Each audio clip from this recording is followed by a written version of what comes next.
Bismillahirrahmanirrahim. Assalamualaikum warahmatullahi wabarakatuh.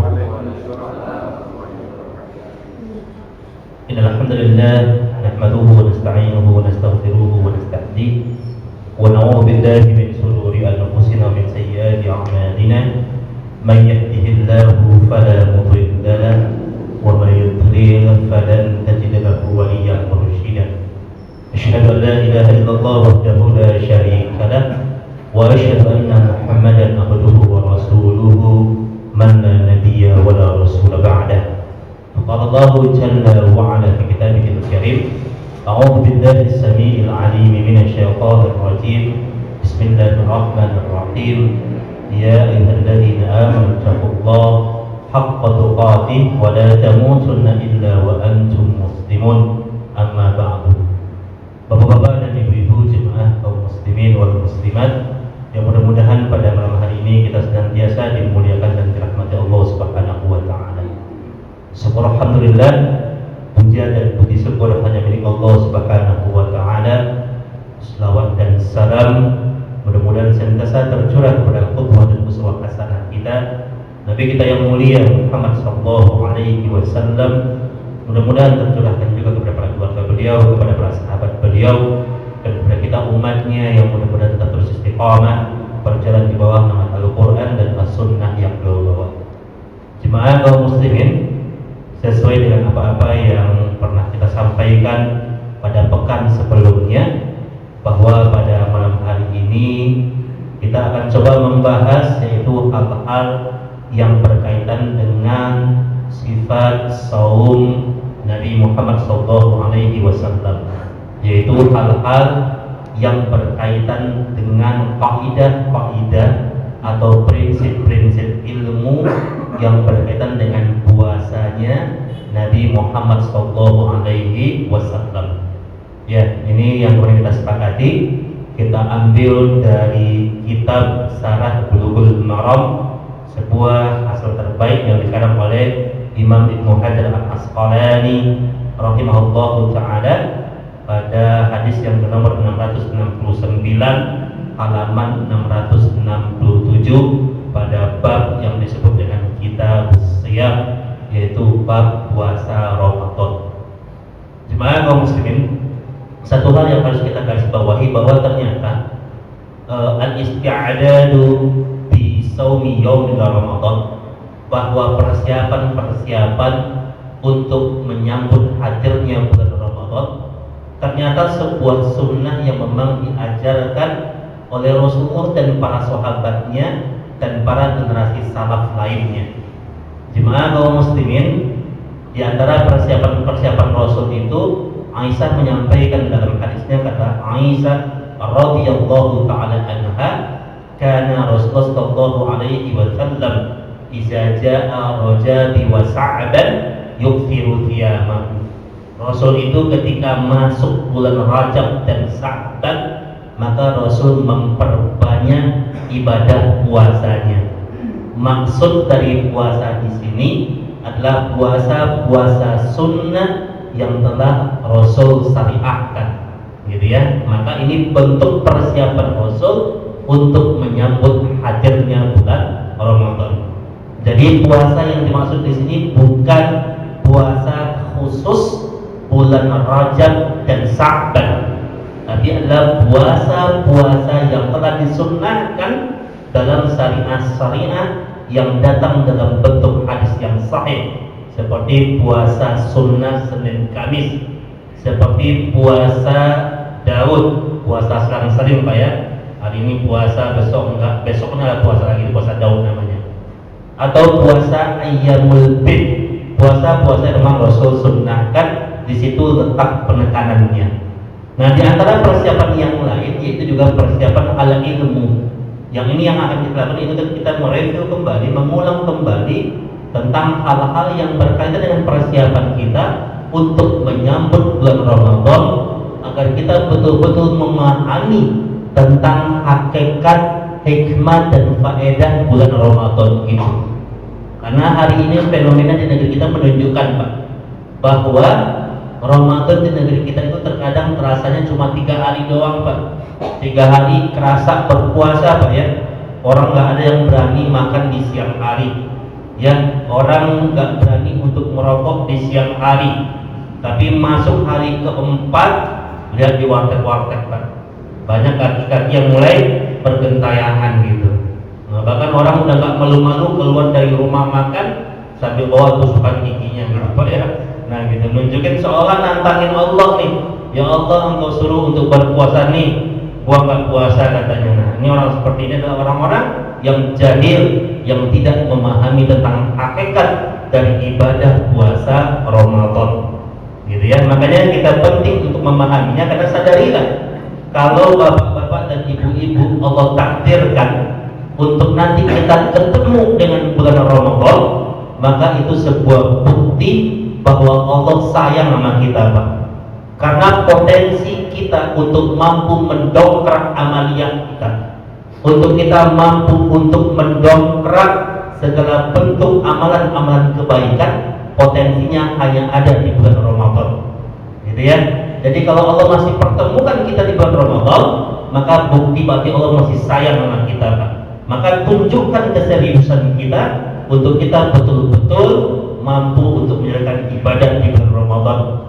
Kata Imam Ali bin Abi Thalib radhiyallahu taala anhu, kata beliau, sebuah kekalahan yang terbesar, kerugian yang sangat-sangat, yaitu ketika Ramadan datang, kemudian Ramadan berlalu begitu saja, kemudian kita nggak mendapatkan apapun dari ibadah di bulan Ramadan.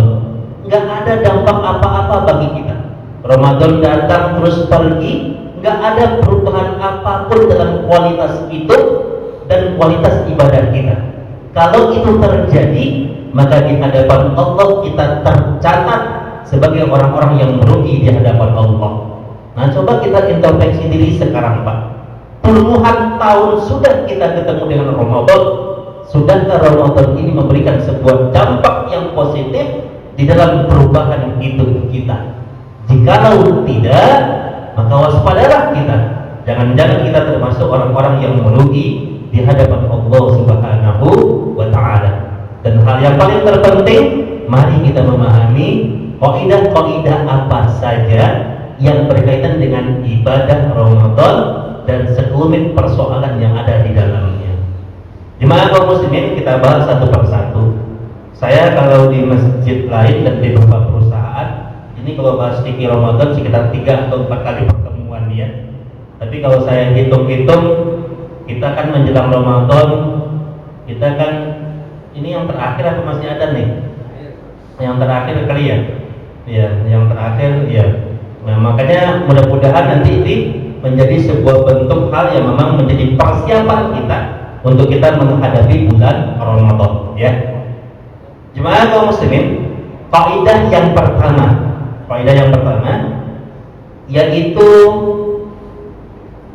di sini ulama menyampaikan, Imam Ibnu Hajar Al-Asqalani menyampaikan bahwa diharamkan bagi kita, ini kaidah yang pertama nih, dilarang bagi kita untuk kita mendahului puasa 1 hari atau 2 hari sebelum Ramadan, setelah Ramadan itu ditetapkan.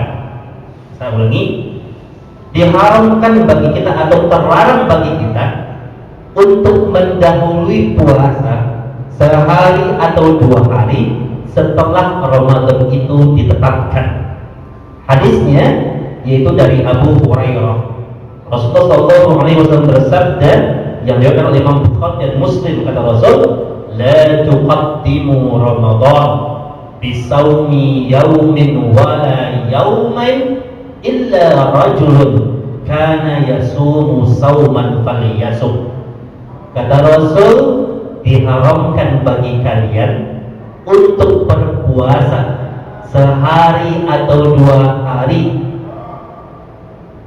Ya, apa coba? Sehari atau 2 hari setelah Ramadan itu ditetapkan, illa rajulun kana yasumu sauman falyasum, kecuali bagi orang-orang yang memang terbiasa untuk menjalankan ibadah puasa sunnah sebelumnya. Saya jelaskan. Jadi contohnya Ramadan itu ditetapkan tanggal 18 Juni contohnya. Kan sepertinya Pak, Ramadan tahun ini sepertinya ya, kalau tidak ada perubahan, sepertinya kan kompak Pak, serentak ya. Karena dua ormas besar di Indonesia, Muhammadiyah dan NU.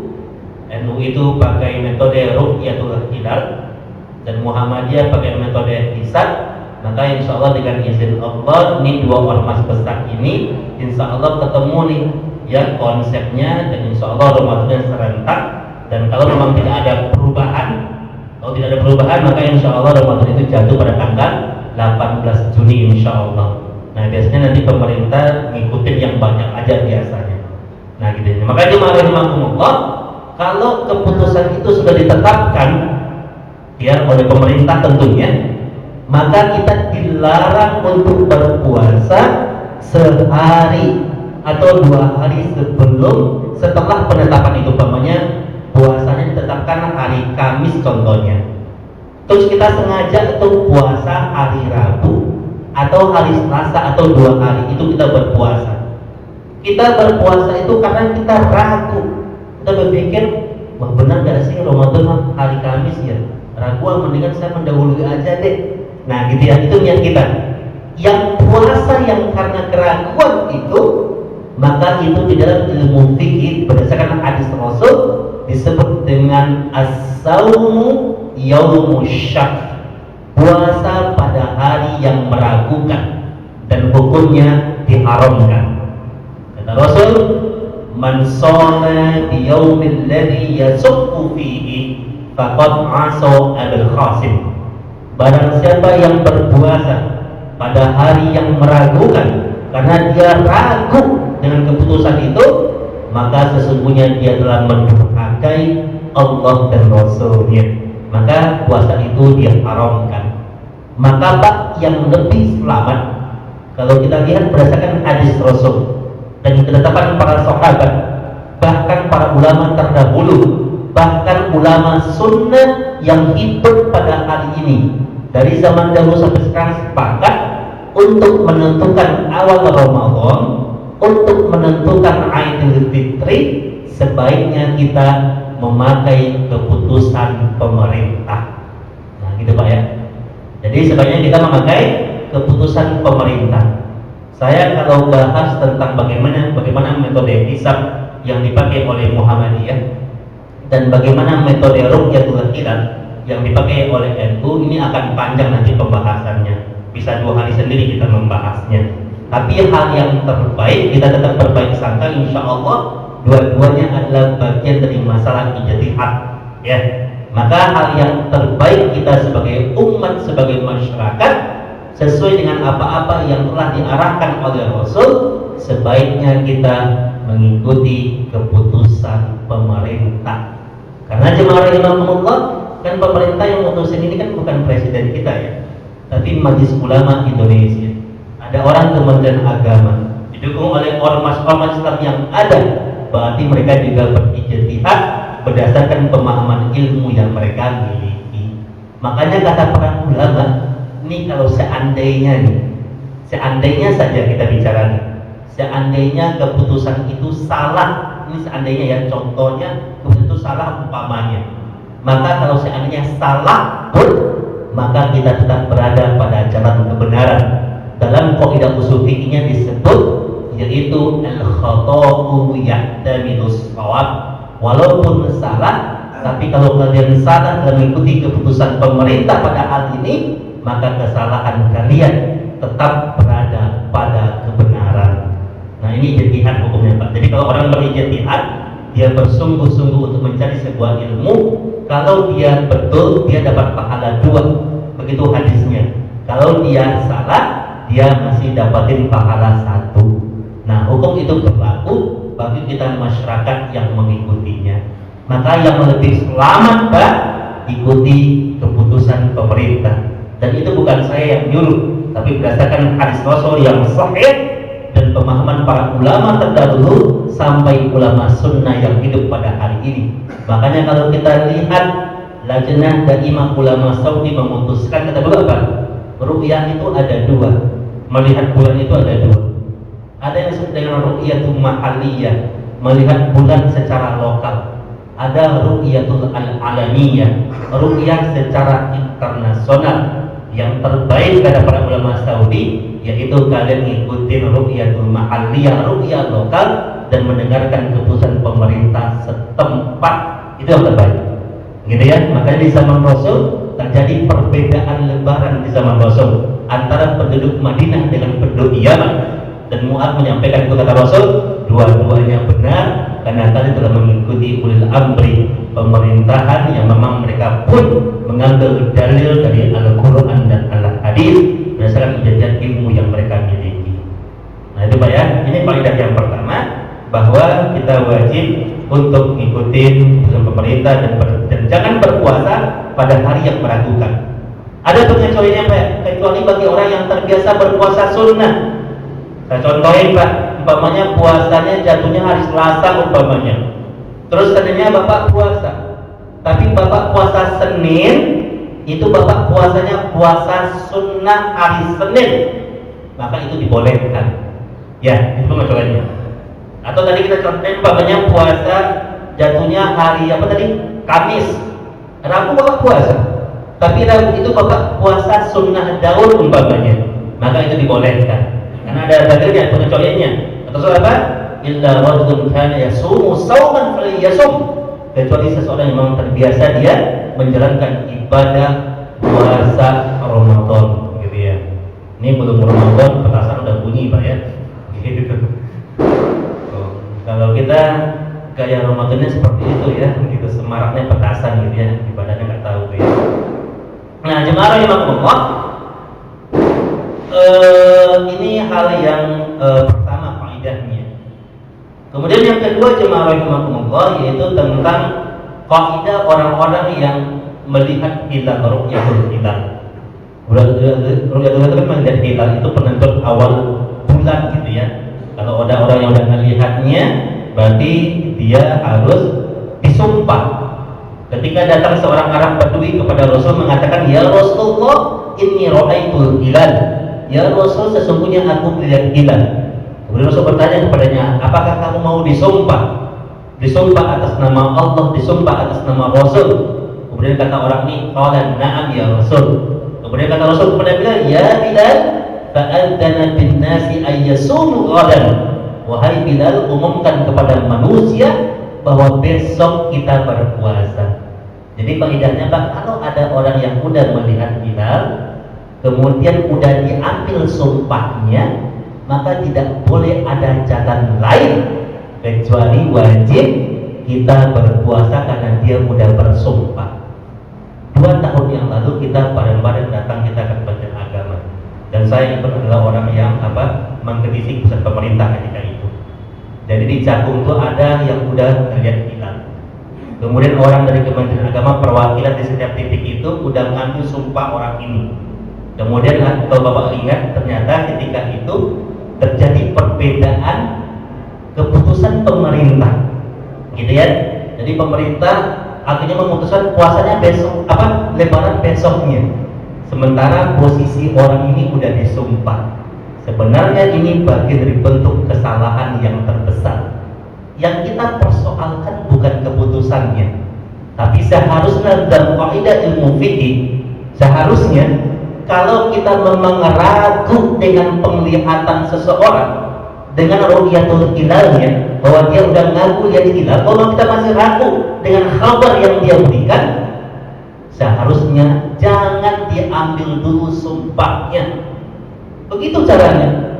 Ini udah main disumpah aja nih orang, tapi ternyata keputusannya berbeda. Karena persoalan sumpah, kalau kita baca kitab akidah, ini adalah a'zamul maslahat fi hadhiid dunya, masalah yang paling terpenting, yang lebih tinggi daripada kalimat tauhid, yang paling tinggi itu adalah sumpah atas nama Allah. Gak boleh ada alasan apapun yang membatalkan sumpah atas nama Allah. Nah ini yang kita tulis bareng-bareng. Nah jadi mereka minta maaf gitu ya. Nah, tapi kewajiban kita tetap kita sebagai masyarakat ikuti keputusan pemerintah gitu ya. Nah ini yang saya maksud. Ini sebagai pelajaran yang terbesar. Jadi nggak boleh sembarangan. Jadi orang-orang yang memang mereka duduk memiliki kebijakan, memiliki keputusan pada hal ini, mereka juga harus paham tentang kaidah-kaidah prinsip ini.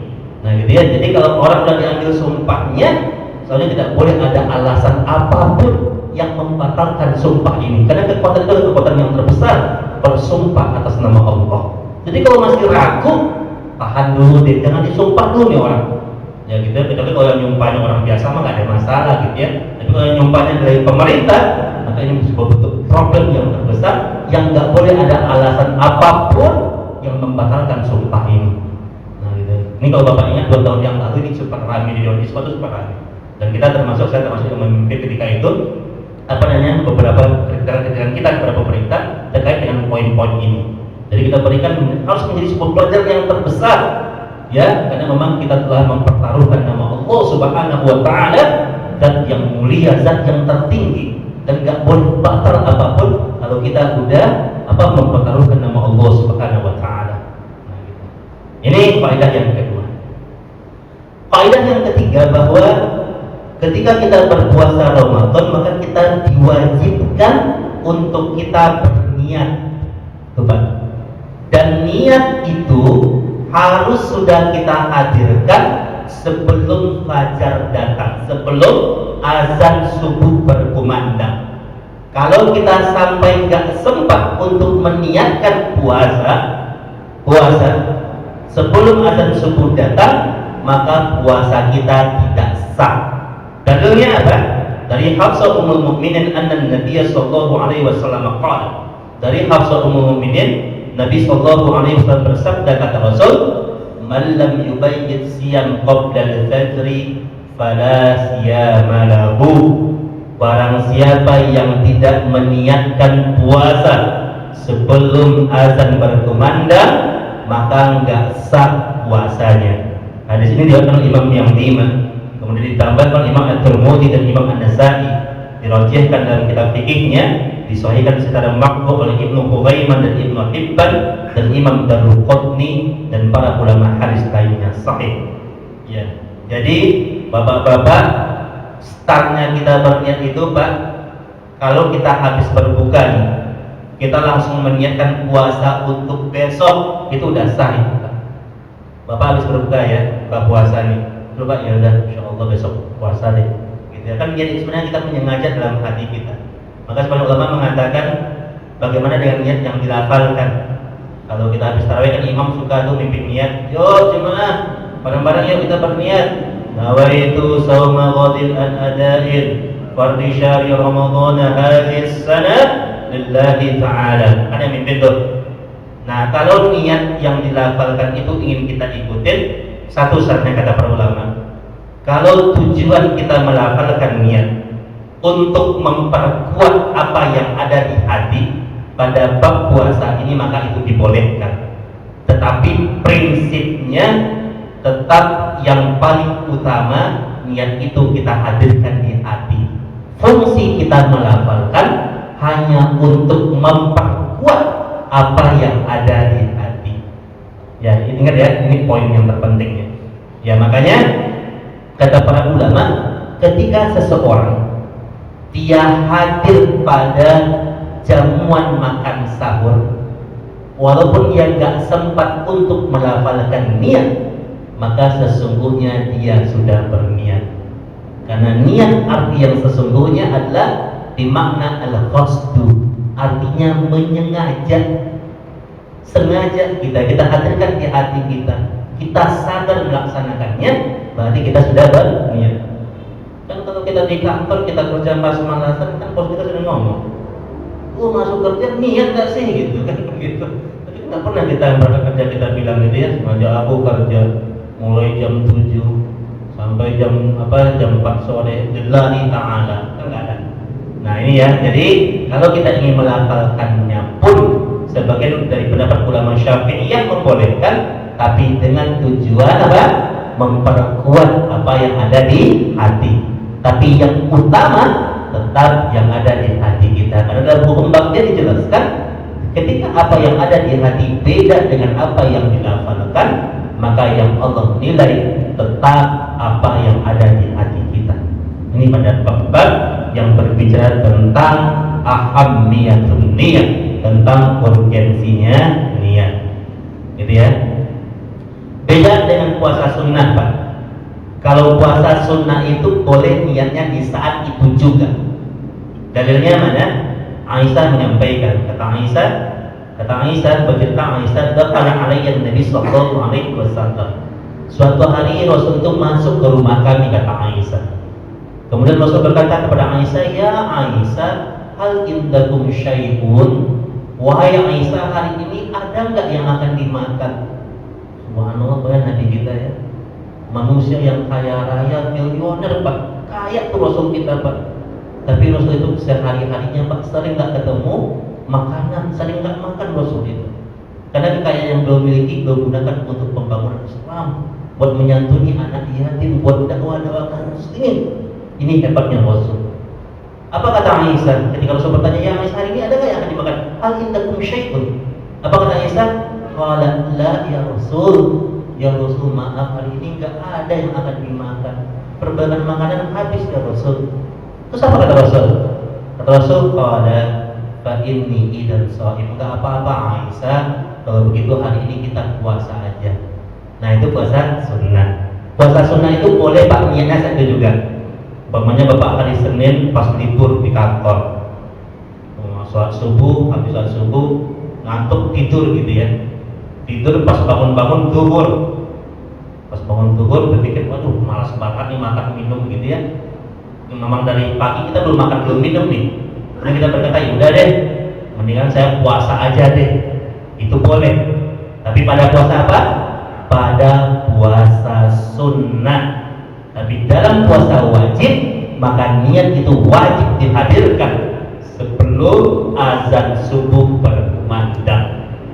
Nah itu ya bedanya ya. Gitu. Makanya kalau puasa sunnah itu Pak, kalau puasa wajib kita nggak harus minta izin kepada suami. Suami mau ngizinin atau tidak, puasa aja, itu puasa wajib. Tapi puasa sunnah itu wajib minta izin sama suami.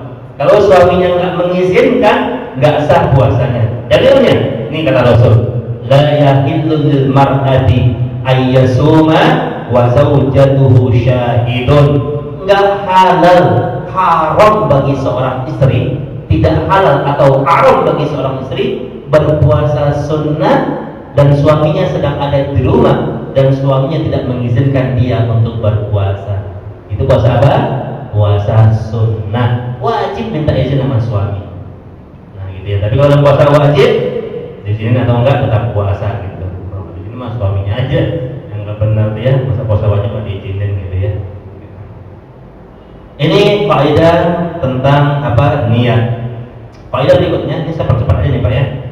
Faedah berikutnya bahwa di dalam pelaksanaan ibadah puasa, maka sunnah-sunnah yang Rasul ajarkan, yaitu dalam kaidah yang kelima ini kata Rasul, kita diwajibkan untuk takhirus sahur wa ta'jilul iftar. Kita diwajibkan untuk mengakhirkan makan sahur dan menyegerakan waktu berbuka puasa. Kita jelaskan ya pemahamannya. Hadisnya banyak, antaranya kata Rasul, la yazalun nasa bi khairin ma'ajjal fitar. Manusia itu akan berada pada kebaikan barang siapa yang mengakhirkan makan sahur dan menyegerakan waktu berbuka. Ada sebuah hadis qudsi dari lafaz Allah Subhanahu wa taala, Allah, ahabbu ibadi ilayya a'jalahum fitran. Manusia yang paling aku cintai kata Allah, barang siapa yang menyegerakan waktu berbuka dan mengakhirkan makan sahur. Apa nih maksud dari kalimat ini? Jemaah rahimahullah, maksud dari kalimat ini adalah kita bicara tentang makan sahur dulu. Jemaah rahimahullah, perhatikan hadis ini. Ada seorang sahabat yang bernama Zaid bin Harisah. Zaid bin Harisah ini bercerita kepada Abu Musa al-Ash'ari. Kata Zaid, tasaharna ma'a Rasulullah sallallahu alaihi wasallam. Kata Zaid, kalau Ramadan datang, itu kami, kata Zaid, itu sering sahur bareng dengan Rasulullah Shallallahu Alaihi Wasallam. Kemudian Abu Musa Al-Asy'ari bertanya kepada Zaid, ya Abu Musa, kaifa bitasahurin Nabi Sallallahu Alaihi Wasallam? Kata Abu Musa, wahai Zaid, coba ceritakan kepadaku bagaimana sih kapan Rasul itu sahurnya? Kapan Rasul itu sahurnya? Bagaimana jarak sahur Rasul dengan azan subuh? Kemudian kata Zaid bin Harisah, kana sahru Rasulullah sallallahu alaihi wasallam bi khatri khamsina ayat. Ya, kata Zaid bin Harisah bahwa Rasul itu sahurnya itu sama dengan beliau membaca 50 ayat Al-Quran secara tartil menjelang azan subuh berkumandang. Berarti kalau orang Arab dan bacaan Rasul kan lancar, sempurna, tartil. Tartil itu tidak terlalu cepat, tidak terlalu lambat. Ijtihad para ulama, ternyata waktu sahur yang paling afdal, yang paling utama itu sekitar 15 menit atau 20 menit menjelang azan subuh berkumandang. Ya, saya akan jelaskan. Jemaah rahimakumullah. Kalau kita bicara pada bab waktu yang dibolehkan untuk sahur, bapak-bapak habis tarawehan mau sahur itu boleh, Pak. Jam 12 mau sahur juga boleh, Pak. Jam 2 pas lagi nonton bola sahur juga boleh, Pak. Ya, jam 3 juga boleh, Pak.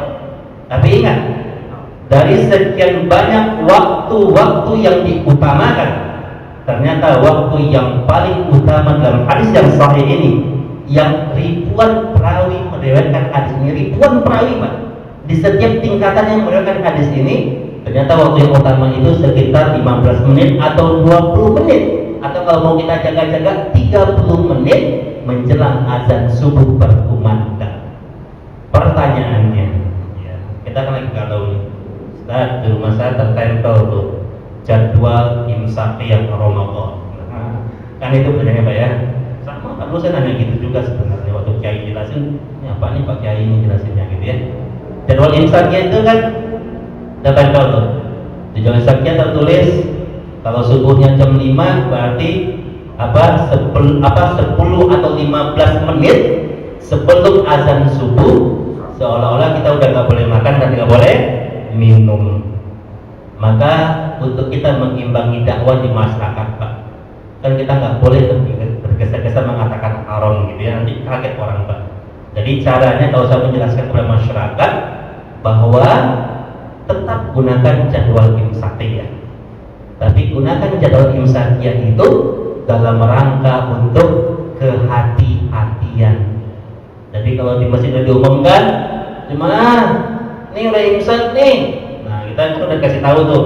Berarti bentar lagi 10 menit, 5 menit lagi berarti azan subuh akan berkumandang. Lihat definisi puasa. Puasa itu adalah menahan lapar dan haus dan segala apa yang Allah haramkan kepada kita, mulai dari terbit fajar sampai terbenam matahari. Definisi yang paling sederhana sekali disampaikan oleh Imam Syafi'i. Definisi yang sangat mudah. Apa kata beliau? Menahan lapar dan haus dan segala apa-apa yang Allah haramkan, mulai dari azan subuh sampai azan maghrib. Startnya azan subuh, finishnya azan maghrib. Itu definisinya. Coba bongkar dan kasih tahu ke saya yang mengatakan definisinya mulai dari jadwal imsakiyah. Nggak ada. Jadi mulainya dari azan subuh. Itu dalil yang pertama. Dalil yang kedua, ada sebuah hadis dari Imam Al-Bukhari dan Muslim. Kata Rasul, ini bapaknya air minum nih. Pakai contoh dulu, Pak, ya, air minum nih ya.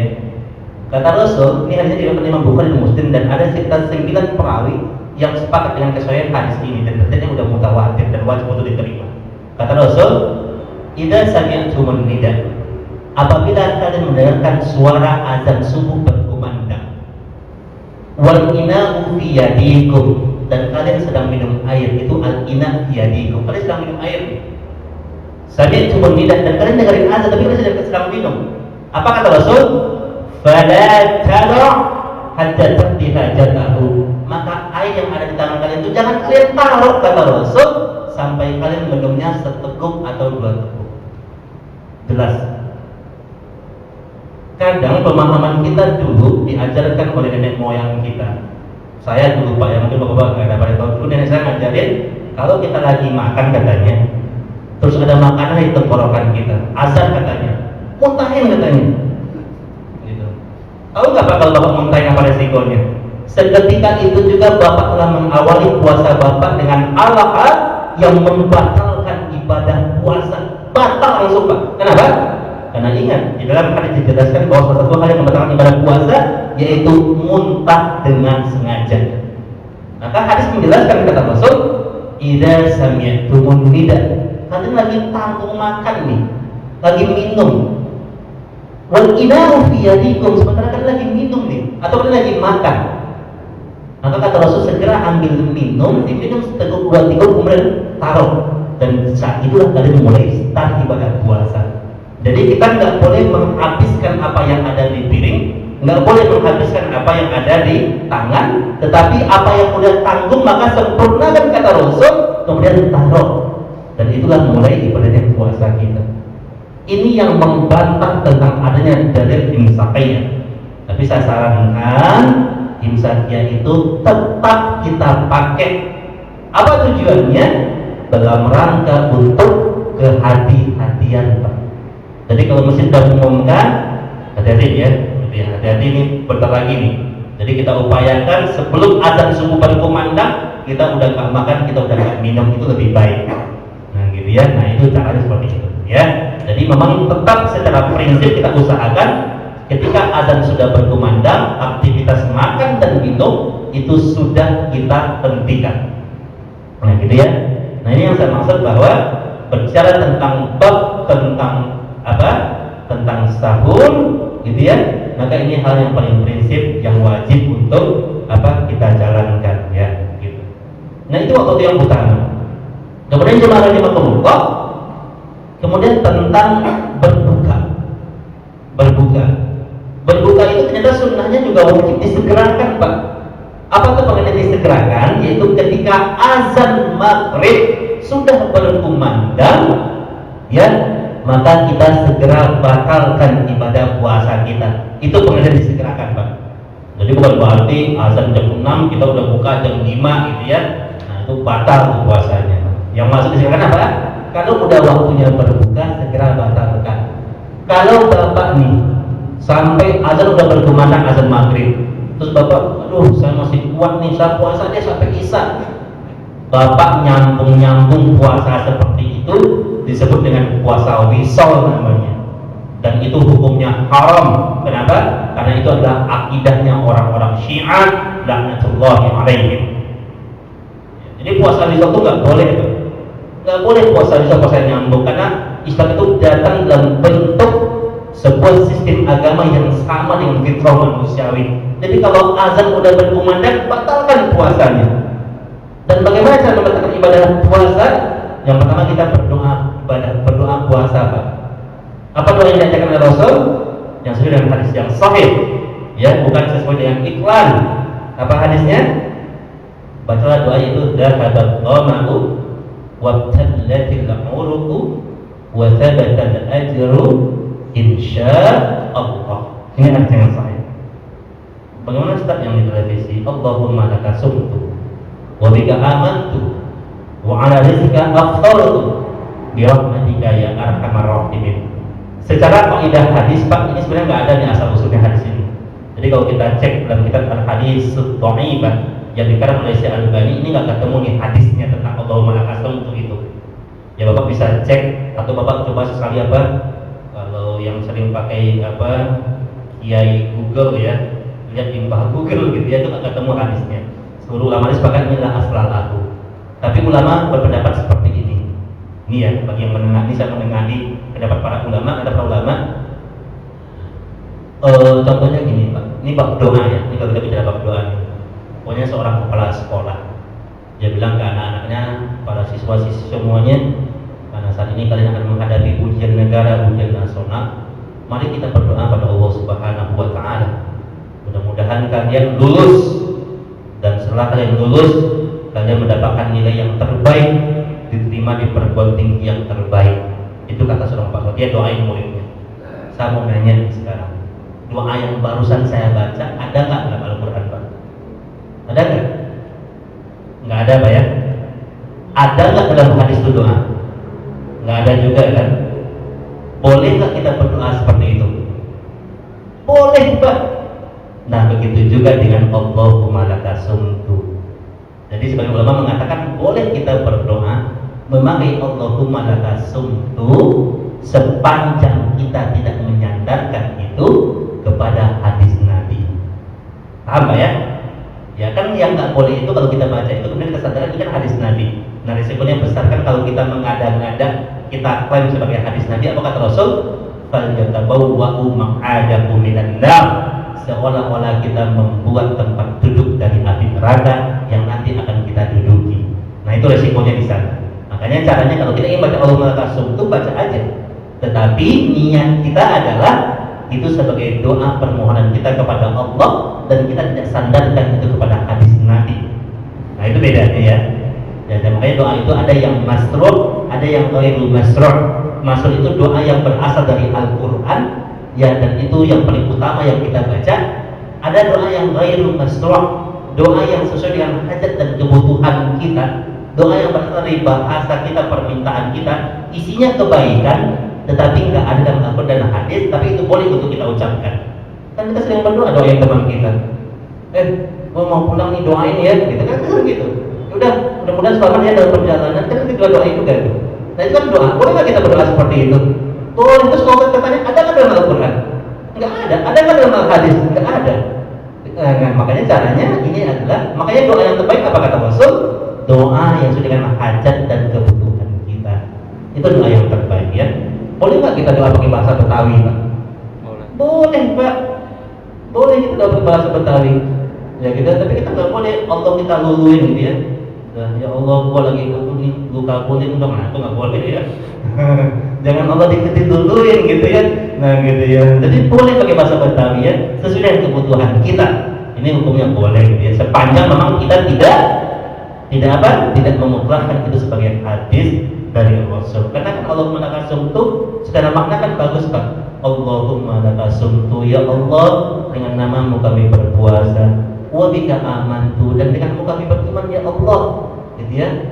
Terus doanya Pak, wa ala rizqika aftar, dengan rezeki ya Allah kami buka puasa, kan bagus tuh artinya.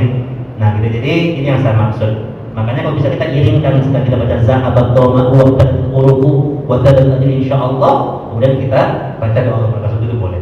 Jadi yang sunnahnya kita dapatkan yang dari Al-Quran dan hadisnya, yang sesuai dengan hajat dan kebutuhan kita sebagai wujud syukur kita pun itu kita baca gitu.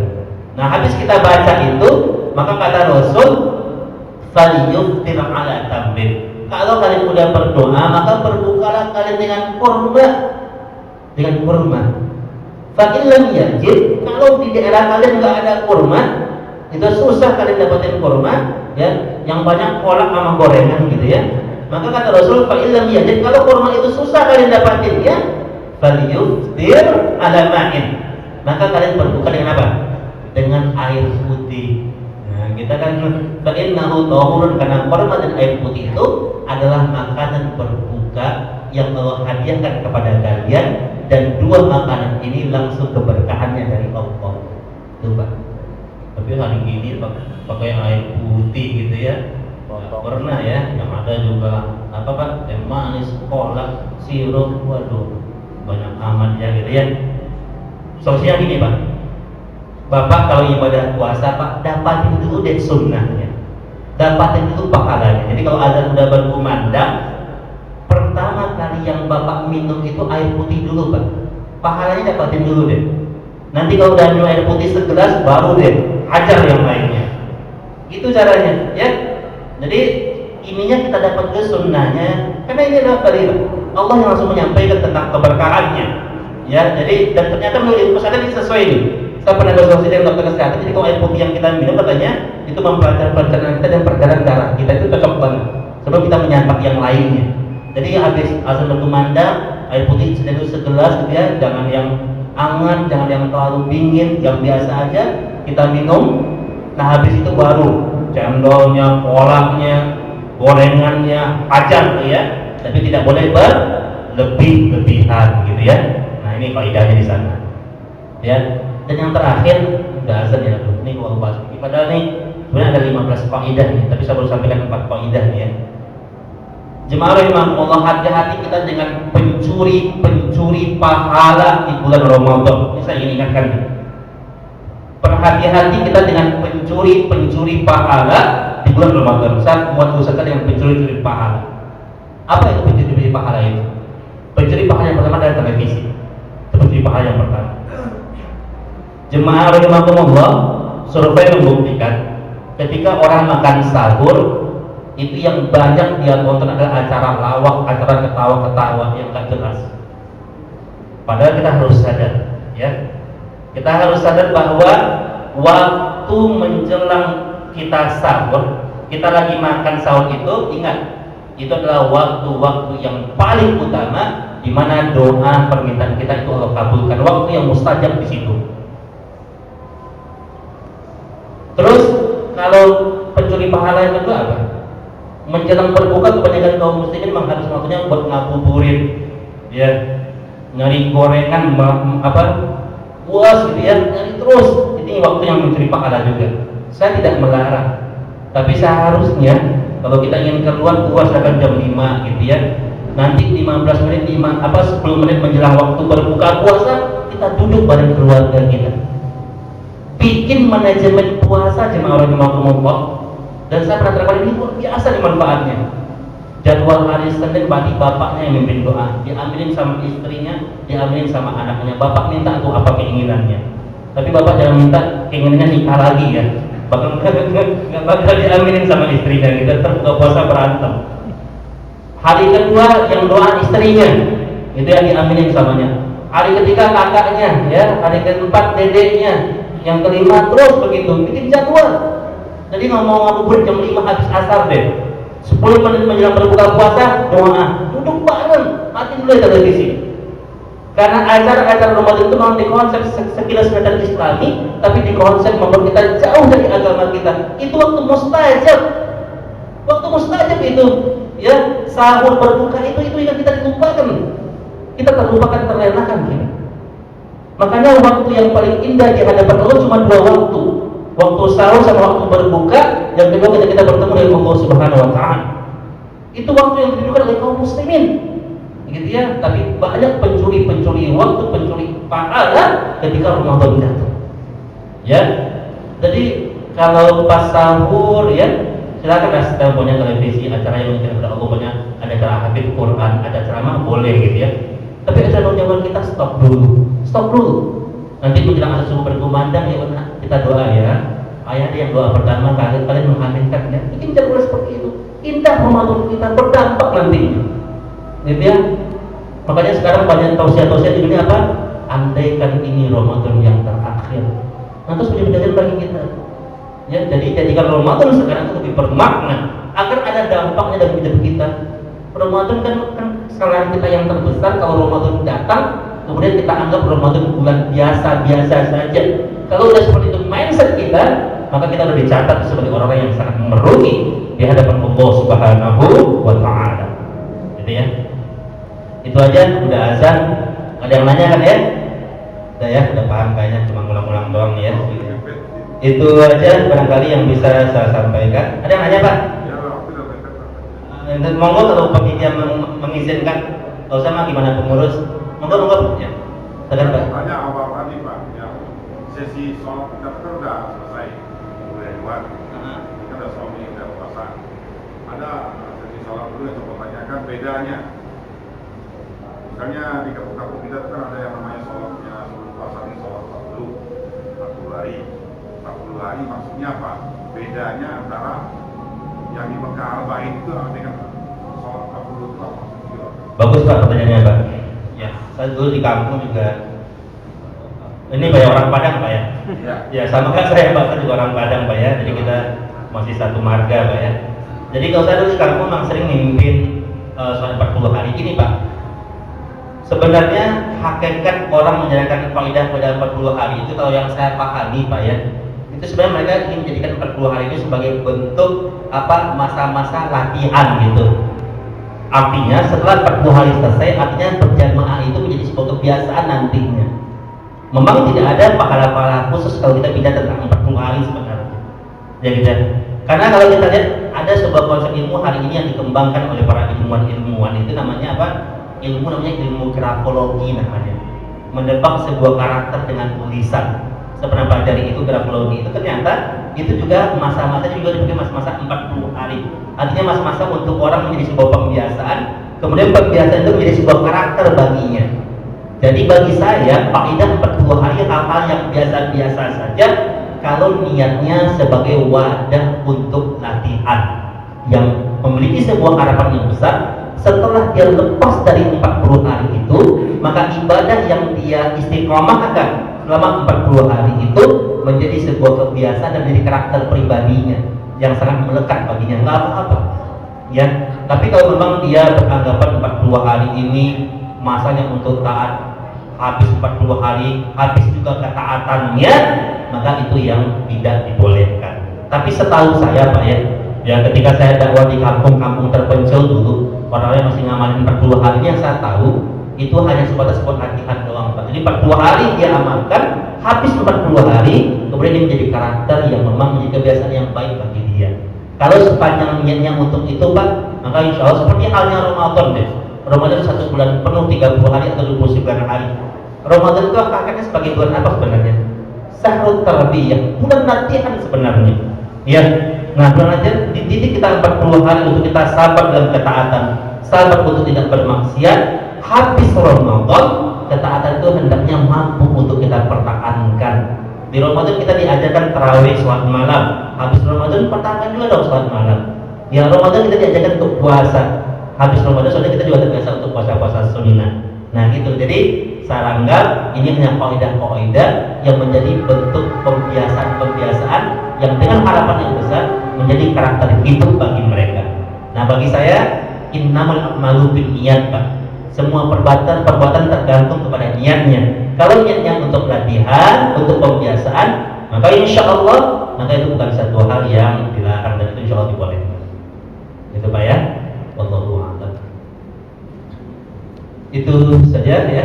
Jemaah yang Allah, mohon maaf atas segala kesalahan dan kekeliruannya ada ilmu yang saya miliki. Mudah-mudahan apa yang kita kaji sesuai dengan Al-Quran dan Sunnah yang sahih sehingga kita mampu untuk mempertanggungjawabkannya di hadapan Allah Subhanahu Wa Taala dan menjadi investasi terbaik untuk kita bertemu dengan Allah Subhanahu Wa Taala.